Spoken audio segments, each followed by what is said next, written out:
Assalamualaikum warahmatullahi wabarakatuh. Bismillah, walhamdulillah, wassalatu wassalamu ala rasulillah wa ala alihi wa sahbihi wa mawalah.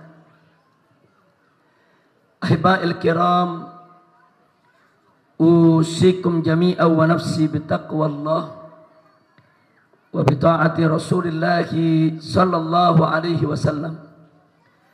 Fa nasallallahu subhanahu wa ta'ala an yaj'alana jami'an minal muttaqin, amin ya rabbal alamin. Kepada para alim ulama, para tokoh masyarakat, kepada segenap kaum bapak, kaum ibu, para pemuda, para pemudi, kaum muslimin dan muslimat rahimakumullah. Satu kebahagiaan bagi saya pada hari berbahagia ini bisa bersilaturahim, berkumpul, bertatap muka, hadir dalam acara halal bihalal di tempat ini. Kita sama berharap mudah-mudahan pertemuan kita pada sore hari ini akan menjadi penyebab turunnya rahmat dan barakah. Amin ya rabbal alamin. Satu tema yang sangat menarik yang tadi disampaikan oleh panitia, di mana melalui acara tabligh sekaligus halal bihalal ini, bagaimana caranya kita bisa memompa semangat kita untuk menjaga kemurnian akidah kita sebagai umat Islam, sekaligus juga mempertahankan persatuan dan kesatuan NKRI. Mudah-mudahan tema ini diberkahi oleh Allah Subhanahu wa taala dan tidak kita pulang dari tempat ini kecuali dengan semangat meningkatkan iman dan takwa kita, serta memperkuat ukhuwah Islamiyah kita, sekaligus juga meningkatkan persatuan dan kesatuan daripada NKRI kita, insya Allah. Nah baiklah ya ikhwan, untuk menyingkat waktu karena waktu sudah cukup sore senja dan masih ada Al-Habib Husain bin Hamid Al-Attas hafizahullah ta'ala wa ra'ah yang juga nanti akan menyampaikan tausiahnya untuk kita. Jadi saya tidak ingin berpanjang lebar lagi dalam mukaddimah. Saya ingin mengingatkan diri saya dan segenap kaum muslimin tentang suatu hal yang sangat urgen. Tolong dicatat baik-baik bahwa negara Kesatuan Republik Indonesia yang kita cintai ini, suka atau tidak suka, dunia tetap harus mengakui bahwa kita punya negeri memiliki sejumlah keistimewaan yang bisa menjadi modal untuk kebangkitan umat Islam di seluruh dunia, saudara. Yang oleh karenanya jangan kaget kalau gerakan-gerakan Zionis internasional, baik yang digerakkan oleh kaum Freemasonry ataupun Illuminati, saudara, menjadikan Indonesia sebagai salah satu target penting untuk mereka taklukkan. Gerakan Zionis ialah suatu gerakan dari bangsa-bangsa Israel di seluruh dunia yang bercita-cita ingin mendirikan negara Israel Raya untuk menguasai seluruh dunia. Sedangkan Freemasonry ini gerakan politik yang dilakukan oleh kaum Zionis yang tujuannya untuk memuluskan dan melancarkan jalan bagi Zionis di dalam mewujudkan cita-citanya. Begitu juga Illuminati suatu gerakan politik yang merekrut tokoh-tokoh dunia, baik dari kalangan Yahudi maupun non-Yahudi, baik dari kalangan Israel maupun non-Israel, untuk menjadi kaki tangan Zionis di dalam mewujudkan cita-cita mereka. Makanya jangan kaget, gerakan Freemasonry dan Illuminati sudah ada di Indonesia sejak zaman penjajahan Belanda, karena Belanda yang membawa saudara Freemasonry ke negeri ini. Dulu disebut tarekat Mason. Jadi kalau Anda dengar tarekat Mason, saudara, itu tidak lain dan tidak bukan adalah gerakan Freemasonry. Nah, dulu yang banyak ikut, saudara, ini tokoh-tokoh keraton di Jawa Tengah, saudara, bahkan ada juga tokoh-tokoh liberal di zaman pemerintahan Hindia Belanda yang memang setuju dengan prinsip-prinsip sekuler. Dan jangan kaget, kalau di zaman sekarang ini banyak kalangan pejabat dan selebritis, sadar atau tidak sadar, saudara, masuk ke dalam organisasi-organisasi yang dikelola oleh Freemasonry dan Illuminati, seperti Rotary Club, Lion Club. Pejabat kita banyak yang menjadi anggotanya, saudara, baik pejabat di pusat maupun di daerah. Kalau pertanyaannya kenapa mereka tertarik untuk menjadi anggota Rotary Club, Lion Club dan lain sebagainya, sebab di sana dijanjikan berbagai macam fasilitas, berbagai macam kemudahan, berbagai macam diskon, saudara, mana saat mereka melakukan travel keliling dunia. Siapa yang menjadi anggota Rotary Club, siapa menjadi anggota Lion Club, kalau mereka keliling dunia, saudara, bayar hotel bisa separuh harga, bayar tiket pesawat bisa separuh harga, belanja di mal-mal bisa separuh harga, saudara, mendapatkan kredit dari bank-bank untuk usaha juga dimudahkan, dan seterusnya dan seterusnya. Makanya jangan kaget, banyak pejabat-pejabat Indonesia sekalipun, saudara, dari tingkat kepala daerah sampai menteri-menteri di tingkat pusat, sampai anggota-anggota dewan kita tertarik untuk menjadi anggota Freemasonry maupun Illuminati, yang merupakan bagian daripada kerja Zionis untuk menguasai dunia internasional ini. Nah, oleh karenanya saya ingatkan kepada semua umat Islam untuk tetap berpegang teguh kepada hablullah yang Allah amanatkan dalam Al-Qur'anul Karim. Wallahu subhanahu wa ta'ala qal wa'tasimu bihablillahi jami'a wa la tafarraqu. Berpegang teguhlah kamu kepada hablullah, kepada tali Allah, kepada hukum Allah, kepada aturan Allah, kepada ajaran Allah, dan jangan sekali-kali kamu berpecah belah. Umat Islam tidak boleh bercerai-berai, tidak boleh berpecah belah. Wajib mereka bersatu di dalam hukum Allah, di dalam menegakkan kalimat Allah, dan di dalam meninggikan kalimat Allah subhanahu wa ta'ala, insya Allah. Nah, sekarang mari yuk kita buktikan secara singkat saja kenapa gerakan-gerakan Zionis, Freemasonry, Illuminati dan yang sejenisnya mereka rame-rame masuk Indonesia, saudara. Tadi sudah saya sampaikan, tujuannya adalah untuk menaklukkan Indonesia agar bisa melayani kemauan Zionis internasional. Pertanyaannya, kenapa harus Indonesia yang ditarget saat ini, saudara?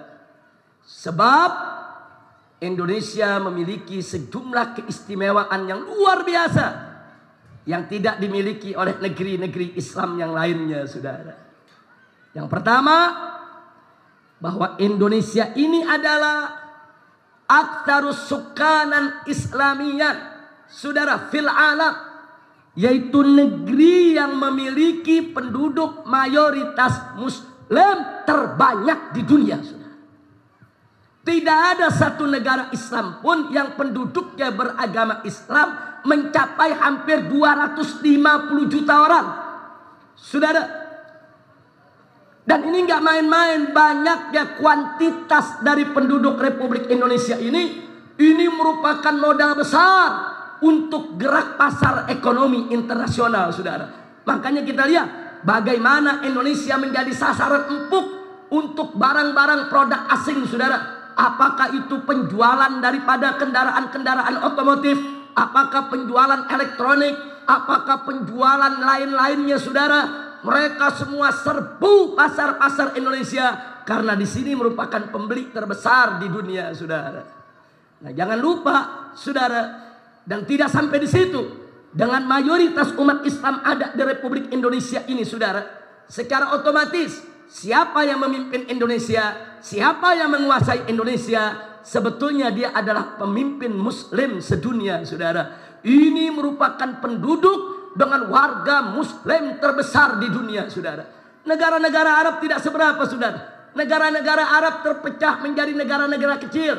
Ada Saudi, ada Kuwait, ada Yaman, ada Bahrain. Dengan penduduk hanya beberapa puluh juta saja, saudara.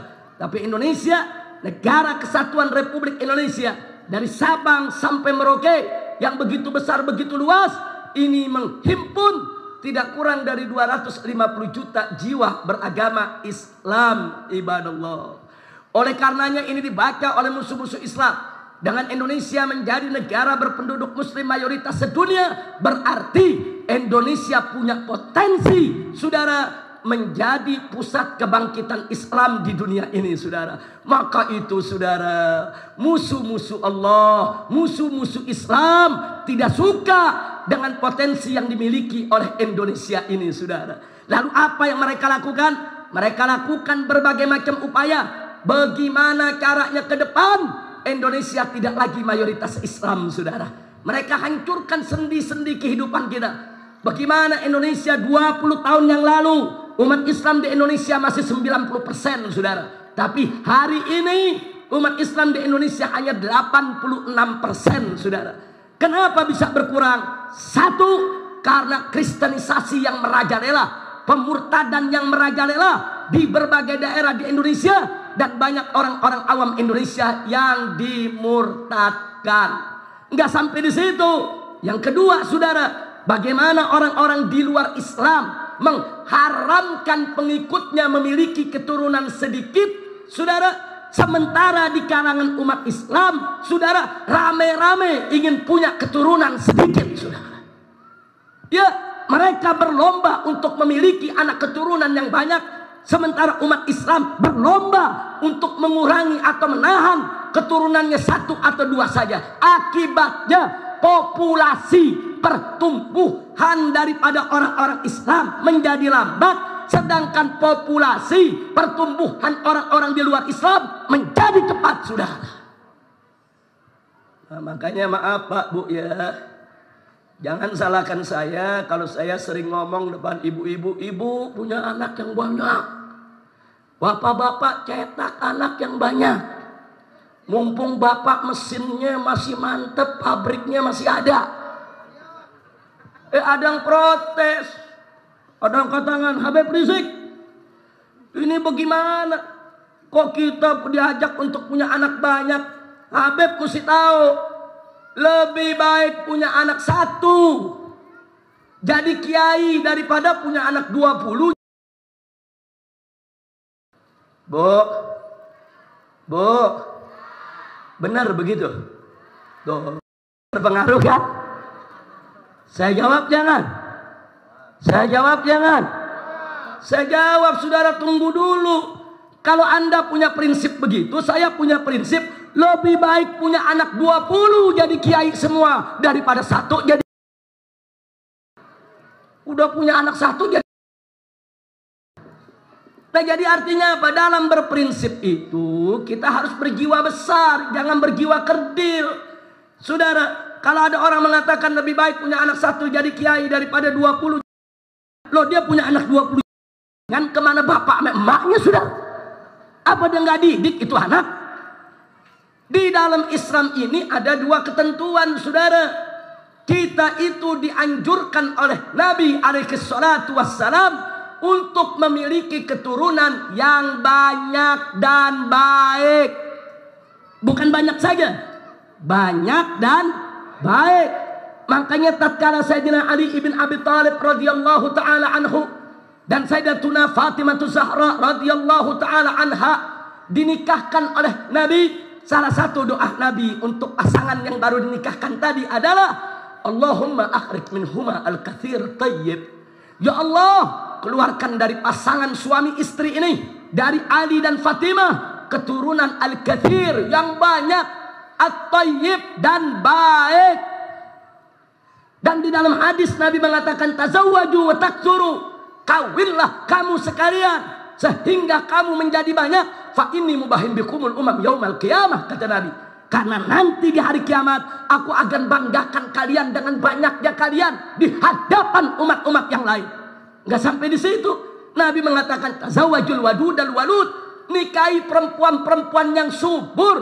Fa ini mukatsir bikumul umam yaumal qiyamah. Karena aku akan bangga dengan banyaknya kalian nanti di hari kiamat. Nabi yang suruh kita punya anak banyak, saudara. Tapi jangan lupa Allah berfirman dalam surat An-Nisa. Wallahu subhanahu wa ta'ala qala wal yakhsal ladzina law taraku min khalfihim dzurriyyatan di'afa khafu 'alaihim falyattaqullah wal yaqulu qawlan sadida. Apa kata Allah dalam ayat ini, saudara? Hendaknya orang-orang yang beriman merasa takut kalau meninggalkan di belakang mereka generasi yang lemah. Lemah imannya, lemah ilmunya, lemah akhlaknya, lemah fisiknya, lemah mentalnya, lemah ekonominya. Allah nggak kasih, saudara. Nggak boleh orang beriman meninggalkan keturunan di belakang mereka sebagai generasi yang lemah. Jadi kesimpulannya, yang diminta oleh Allah dan Rasulnya punya anak yang banyak tapi bermutu, saudara. Banyak tapi berkualitas, saudara. Banyak tapi kuat ilmunya, kuat akhlaknya, kuat fisiknya, kuat mentalnya, kuat pendidikannya, kuat ekonominya. Itulah prinsip perketurunan dalam Islam, ibadallah. Alhamdulillah. Enggak ditakut-takutin. Umat Islam kalau punya anak banyak nanti mau makan apa? Ada gak yang nakut-nakutin begitu? Ayo jujur, ada gak? Ada gak? Nanti mau makan apa? Nanti kelaparan. Loh, jawab jangan, Bu. Bu. Jawab jangan. Jawabnya gampang, saudara. Urusan makan manusia, urusan Allah. Kenapa kita yang mikirin? Ikhtiar urusan kita, saudara. Tapi yang memberikan rizki bukan urusan kita, saudara. Allahu Razzaq. Allah yang menjamin rezeki. Saya buktikan, saudara. Allah maha adil di dalam pemberian rezekinya. Dan Allah tidak biarkan hamba-hambanya untuk kelaparan, saudara. Mari kita lihat. Dulu umat manusia ketika masih sedikit jumlahnya, Allah berikan ilmu bertani sedikit, saudara. Mereka hanya mampu panen 1 tahun 1 kali. Di zaman itu kalau diberikan kabar 1 tahun bisa 2 kali panen, nggak ada petani yang percaya, saudara. Bisa jadi kita dikatakan gila, saudara. Kenapa Allah berikan sedikit ilmu hanya bisa mampu panen 1 tahun 1 kali? Karena panen 1 tahun 1 kali di zaman itu cukup untuk memenuhi kebutuhan umat manusia yang ada. Begitu umat manusia bertambah 2 kali lipat, saudara, Allah kasih ilmu lagi, saudara. Manusia bisa panen 2 kali dalam 1 tahun. Subhanallah. Siapa itu yang memberikan ilmu bisa panen 2 kali dalam 1 tahun, saudara? Allah. Dan kenapa Allah berikan itu ilmu, saudara, yang Allah tidak berikan di masa yang lalu? Dulu Allah hanya berikan ilmu 1 tahun 1 kali panen. Sekarang Allah berikan 1 tahun 2 kali panen. Kenapa itu ilmu diberi? Karena Allah maha tahu.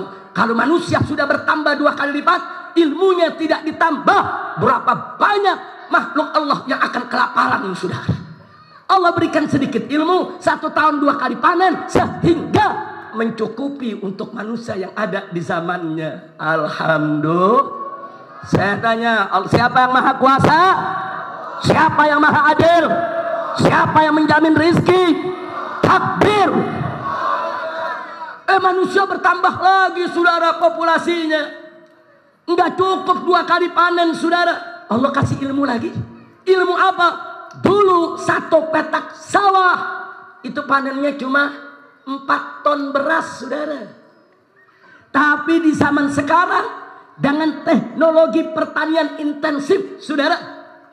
Dengan pertanian modern, satu petak dengan ukuran yang sama, saudara, mampu panen sampai 20 ton. Subhanallah. Berapa kali lipat tuh? 4 sampai 20. Jadi begitu manusia bertambah 5 kali lipat, Allah tambah lagi tuh ilmu, saudara. Saya tanya, dari siapa itu ilmu? Siapa yang menjamin rezeki manusia?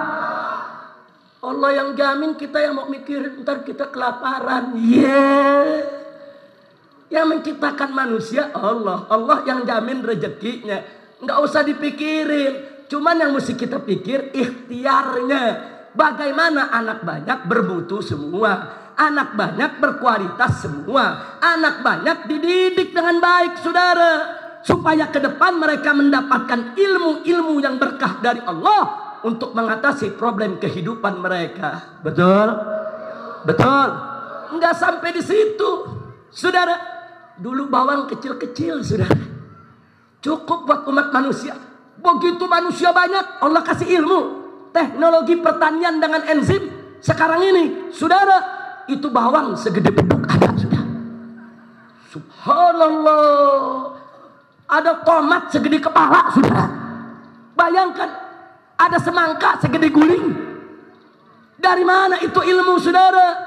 Karena Allah tahu kebutuhan manusia juga makin meningkat. Makanya kuantitas, saudara, jumlah daripada pasukan yang dibutuhkan oleh manusia pun juga harus meningkat. Enggak sampai di situ, saudara. Di zaman sekarang ini, saudara, Anda tahu vitamin C 1 tablet kalau Anda minum itu sama juga makan jeruk 20 kilo, sudah. Saya mau tanya, ibu-ibu kalau makan jeruk 20 kilo, mencret gak? Mencret, saudara. Kuat 20 kilo? Enggak kuat, saudara. Tapi di zaman sekarang, saudara, itu jeruk ekstraknya diambil, saudara. Diambil cuma dijadiin 1 tablet. Minum 1 tablet, nilainya, saudara, vitaminnya sama dengan jeruk 20 kilo. Subhanallah. Dari mana itu ilmu, saudara? Dari mana itu ilmu? Dari mana itu ilmu? Jadi apa perlu kita takut kelaparan? Cetak anak yang banyak, cetak. Bikin anak yang banyak, saudara. Jangan belum apa-apa, cukup anak 2. Ya kalau sekedar dianjurkan punya anak 2 silakan. Tapi jangan dijadikan pedoman dong, saudara. Pedoman Islam dalam berketurunan banyak dan berkualitas. Kira-kira jelas gak? Kecuali kalau banyak nggak bisa berkualitas, beb. Ya kalau nggak bisa 5 saja. 5 nggak bisa juga, ya 2 saja. 2 nggak bisa juga, 1 saja. 1 juga nggak bisa, jangan punya anak. Jadi kualitas mesti diperhatikan, saudara. Banyak dan berkualitas. Wah, ada lagi yang protes. Habib Rizik, kalau manusia banyak, nanti mau tinggal di mana? Nanti lahan pertanian habis buat perumahan. Nanti lahan perkebunan habis buat perumahan. Itu bahaya. Bu, jawab jangan. Jangan mau dibohongin begitu. Di Jakarta nih, dulu 1 kelurahan itu tanahnya 30 hektar, 1 kelurahan. Sekarang di Jakarta 1 kelurahan cuma 2 apartemen. Cuma 2 apartemen, saudara. Dibikin menjulang ke tinggi ke atas 50 tingkat. 2 apartemen, 1 kelurahan. Subhanallah. Jadi nggak usah takut lahan bakal habis buat perumahan, saudara. Itu seruan bohong, itu dusta. Oh kalau manusia banyak, nanti lahan habis buat perumahan. Bohong. Kenapa saya kata beranikan bohong, saudara? Kalau itu benar, kenapa pemerintah membiarkan orang-orang kaya, saudara, menutup perkebunan, menutup pertanian hanya untuk lapangan golf saja, saudara? Betul? Betul? Kalau orang kampung mainnya, saudara, nggak makan tempat, kerambol. Orang kaya olahraganya makan tempat. Main golf sampai 10 hektar. Berarti orang kaya boros gak? Boros gak? Jadi yang ngabisin tempat orang miskin atau orang kaya?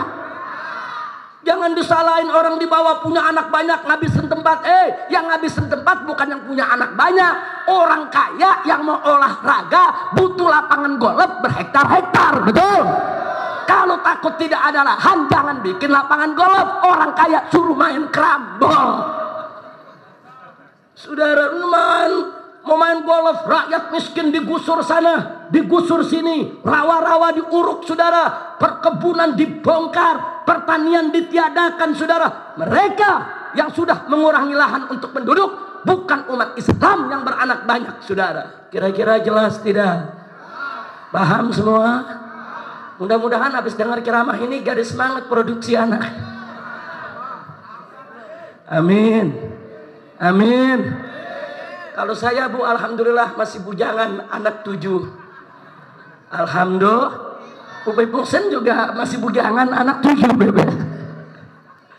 Alhamdulillah baru 7, Bu, rencana 70. Nah, mudah-mudahan pabriknya kuat.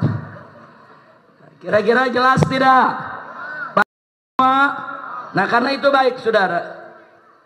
Langsung saja saya persingkat lagi. Jadi karena Indonesia ini adalah negara penduduk muslimnya terbanyak di dunia dan bisa menjadi pusat kebangkitan umat Islam di dunia, maka itu Indonesia tidak boleh dibiarkan sebagai negeri dengan penduduk mayoritas terbanyak di dunia, saudara. Karena itu upaya pemurtadan, upaya kristenisasi, upaya-upaya untuk mengurangi, saudara, jumlah muslim di Indonesia terus dilakukan oleh musuh-musuh Islam. Enggak sampai di situ, saudara. Bagaimana untuk menghancurkan kekuatan muslim di Indonesia? Kalaupun mereka tidak bisa dimurtadkan, kalaupun mereka tidak bisa dikristenkan, kalaupun mereka tidak bisa dikeluarkan dari Islam, minimal jauhkan mereka dari ajaran Islam, saudara. Supaya mereka tidak sholat, mereka tidak puasa, mereka tidak zakat. Supaya mereka suka menenggak minuman keras, suka berjudi, suka melakukan kemunkaran. Agar Islam hanya label saja, hanya catatan agama saja di KTP. Tapi saudara, ruhnya sudah bukan Islam lagi. Kenapa? Supaya Indonesia tidak menjadi pusat kebangkitan umat Islam di dunia, saudara. Umat Islam gak bakal bangkit di tengah-tengah umat yang rusak, saudara.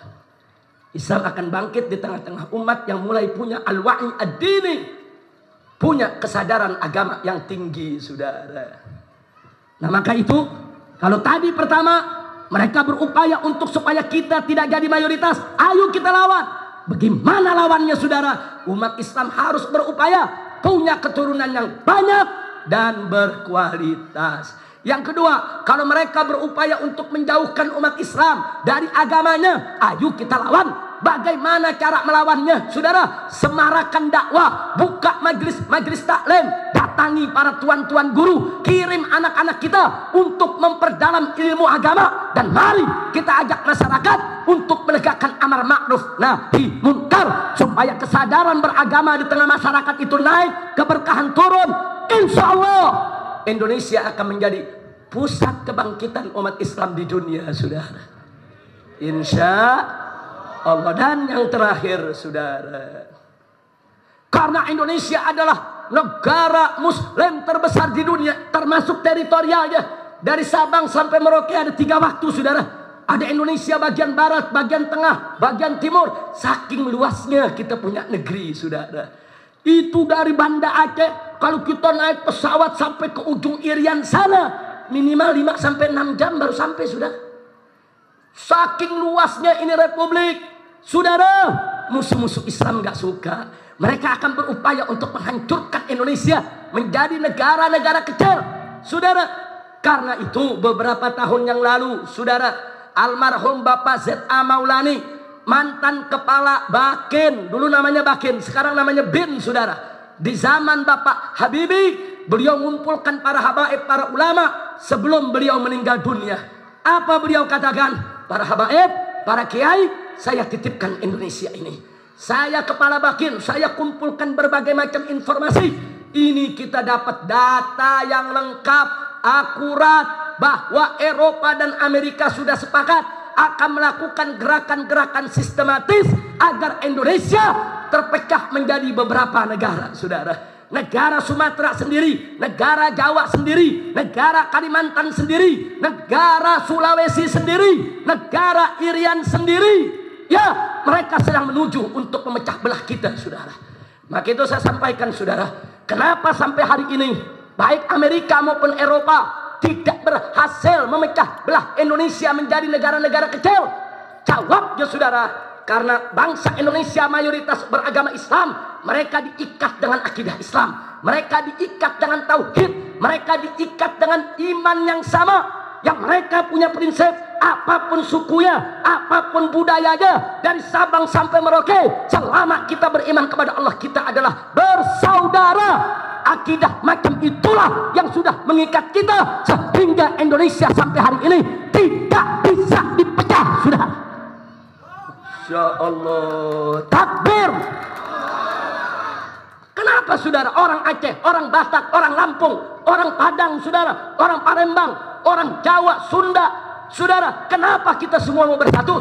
Kita beda-beda suku, kita beda-beda bahasa, kita beda-beda tradisi. Kenapa kita mau bersatu di bawah NKRI? Sebab kita seiman, kita seagama, kita seakidah. Akidah kita yang sudah mempersatukan kita, saudara. Makanya kalau ditanya kenapa NKRI ini bersatu, apa gerangan yang mempersatukan NKRI? Jawabnya, yang mempersatukan NKRI adalah Islam, saudara. Kalau Islam sudah hancur di Republik ini, saudara, maka tidak ada lagi yang mengikat kita. Besok Islam Indonesia akan pecah menjadi negara-negara kecil.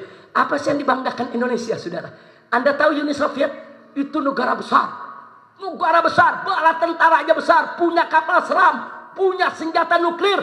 Eropa tidak suka, Amerika tidak suka, saudara. Dipecah-pecah, dihancurkan dengan strategi politik sampai menjadi negara-negara kecil, saudara.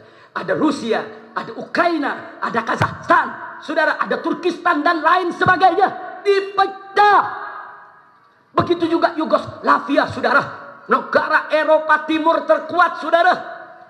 Eropa tidak suka, Amerika tidak suka, saudara, dihancurkan sehingga menjadi negara-negara Balkan yang kecil, saudara. Negara Albania, negara Serbia, negara yaitu Bosnia Herzegovina, saudara, dihancurkan. Yang ingin saya sampaikan adalah Uni Soviet dan Yugoslavia kalau bicara senjata lebih kuat dari Indonesia, bicara tentara lebih kuat dari Indonesia, bicara ekonomi lebih kuat dari Indonesia, bicara dari jumlah tentara lebih kuat dari Indonesia. Kalau mereka bisa dihancurkan oleh Amerika dan Eropa, apalagi Indonesia, saudara, kalau hanya mengandalkan senjata dan ekonomi, saudara. Tapi kenapa kita masih belum pecah sampai sekarang? Kekuatan kita bukan di senjata, bukan di ekonomi. Kekuatan kita adalah di Islam, di iman, di akidah. Maka itu wajib kita jaga akidah kita kalau kita ingin mempertahankan NKRI. Kalau ngandelin senjata, maaf, ini kita punya pesawat terbang belinya dari Amerika, betul, betul. Onderdilnya dari Amerika, betul. Instrukturnya dari Amerika, betul. Mekaniknya dari Amerika, betul. Jadi kalau pesawat terbang kita mau perang lawan Amerika, apa kata Panglima Perang Amerika? Jangan ditembak, ntar juga jatuh sendiri. Loh, kok bisa begitu? Karena mereka tahu, saudara, kita punya pesawat, umurnya berapa dia tahu, saudara. Oh, ini umurnya udah kendor, oh ini udah karatan, oh ini belum dibetulin udah 6 tahun, dia ntar juga nyusruk sendiri. Nah, faktanya begitu, tiap latihan paling nyusruk tuh pesawat, saudara. Saya bukan menghina kekuatan militer kita, tapi bukan itu kekuatan kita yang sebenarnya, saudara. Bukan diketawakan kita mau pakai pesawat tempur melawan Amerika, saudara, dan Eropa. Ditertawakan kita mau pakai amunisi orang buatan mereka. Tapi kekuatan kita adalah iman dan Islam, tauhid dan akidah. Itu yang membuat kita 350 tahun dijajah oleh Belanda, kita tetap bertahan. Dan Belanda 350 tahun menjajah kita, tidak berhasil untuk mengkristenkan Indonesia. Tidak, saudara. 350 tahun nggak berhasil, saudara. Enggak. Belanda angkat kaki dari Indonesia di tahun 1945, walaupun 48 coba kembali saudara, saat itu 90% bangsa Indonesia tetap memeluk agama Islam saudara. Alhamdulillah. Nah makanya saya mau tanya semua sebelum saya akhiri, siap pertahankan NKRI? Siap pertahankan NKRI? Nah kalau mau jaga NKRI, saya mau tanya saudara, dengan politik, ekonomi atau akidah? Dengan senjata, tentara atau akidah? Siap jaga akidah? Siap pelihara akidah? Siap bersatu dalam akidah? Takbir! Sallu ala Nabi. Nah itu saja yang saya mau sampaikan saudara. Selanjutnya Al-Habib Husain bin Hamid Al-Attas, yaitu akan menyempurnakan apa yang telah kita sampaikan untuk lebih memberikan semangat kepada kita dalam menjaga persatuan dan kesatuan umat Islam. Jadi umat Islam gak boleh ribut satu sama lainnya saudara. Kalau beda-beda soal khilafiyah udah gak usah ribut. Kita bersatu. Ini musuh-musuh mau hancurkan kita. Musuh-musuh kita mau saudara pecah kita punya negara saudara. Tapi insya Allah dengan iman, Islam, dan kebersamaan persatuan kita, negara kesatuan Republik Indonesia akan tetap jaya selamanya. Amin ya rabbal alamin. Terima kasih atas segala perhatian. Mohon maaf atas segala kekurangan, kekhilafan dan kesalahannya. Hadani Allah wa iyyakum ila siratihil mustaqim. Saya mohon maaf sekali lagi atas segala kekurangan. Insya Allah nanti malam kita masih bisa bertemu, yaitu di Batam Center. Ada tablik akbar di sana nanti ba'da Isya. Insya Allah kita akan bertemu juga dengan Habib Husain dan saya, dan mudah-mudahan acaranya sukses dan berkah. Sekian, wallahul muwaffiq ila aqwamit thariq. Wassalamualaikum warahmatullahi wabarakatuh.